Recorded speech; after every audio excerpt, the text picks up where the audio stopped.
soy sauce, stir fry mix, egg noodles, spice.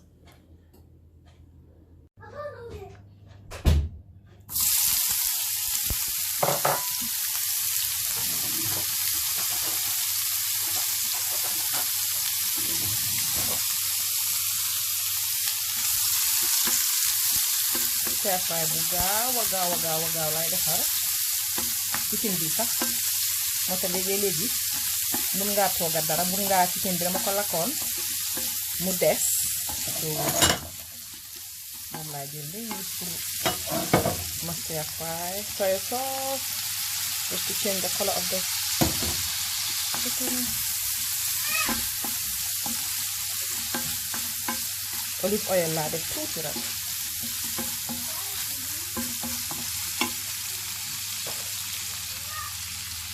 Coarse black pepper, just a little bit. Mix half a little bit.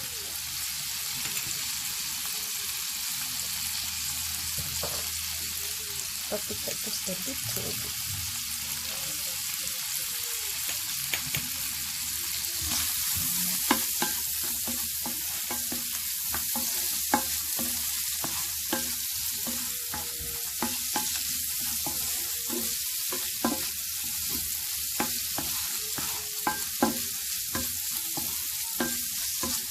Chicken bi xam nga ñor na ba pare anyway so moo tax dama add suma stir fry salad bi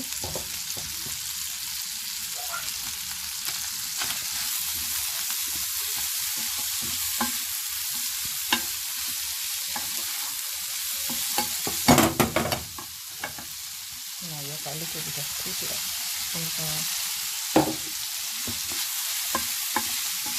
soo gisee commencé ma ko plan ma ko def ci bu quick rek la waaye ba léegi ma ne doo xeeb dara am na yow li nga xeeb am na ci bi nga jàngee léegi leftover am ganaar bi ma toogoon lakka ko mu des moom laa substitute nii pour def ko a quick stir fry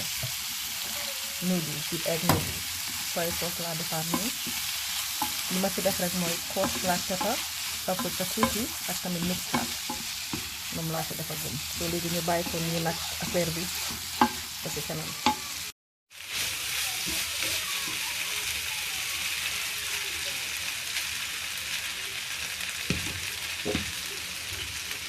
Soy sauce pour mu change color bi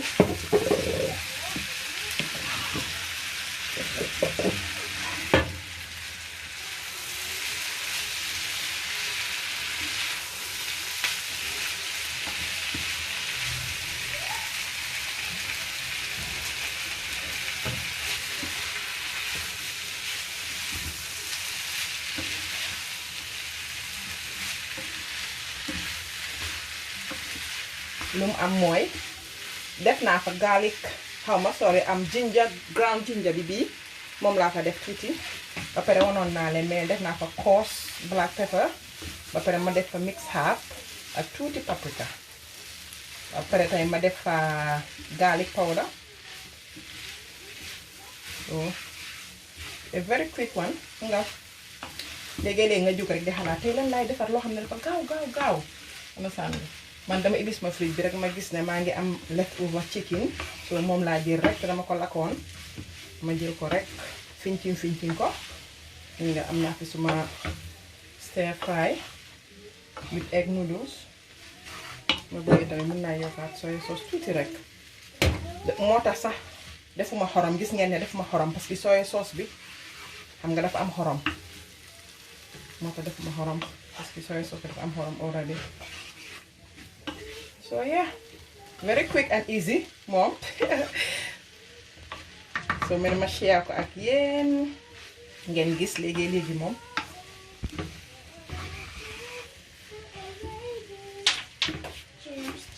mu ngi nii te li la amoon rek ba pare fàtte naa def naa tam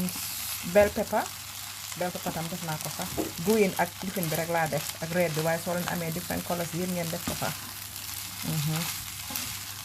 so voilà ma ne ko tey moom ma ne xaaral ma defal a very quick one rek.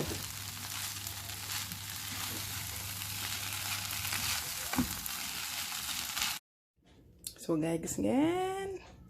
stir fry noodles,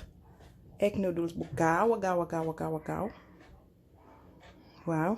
li ma bëggoon a am wax tamit mooy man comme su ma dee def suma li fi nii naka comme xëy na su fekkee dama def olive oil ak soya sauce ak lépp lu ma dee def du ma dee maison dama dee jël rek ma def man li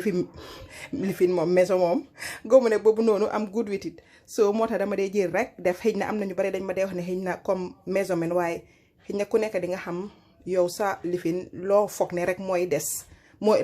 mooy doy xëy na su fekkee ne di nga xam ne xëy na lii mooy doy man noonu laa dee defee duma dee maison so ngeen baalal ma rek si loolu so ngi nii bii nag kan laa see yakkal sax bii xaaral ma ñëw yakkal si waajo baati kunda ak waa mbayeen yéen yakkal naa leen bii spaghetti bii waaw spaghetti noodles bii yakkal naa leen ko suma ñoom tooma ak suma gaay suma ñoom yaay mbay kunda ñëpp yakkal naa leen si bii waaw suma peree rek indil leen yéen toog leen rek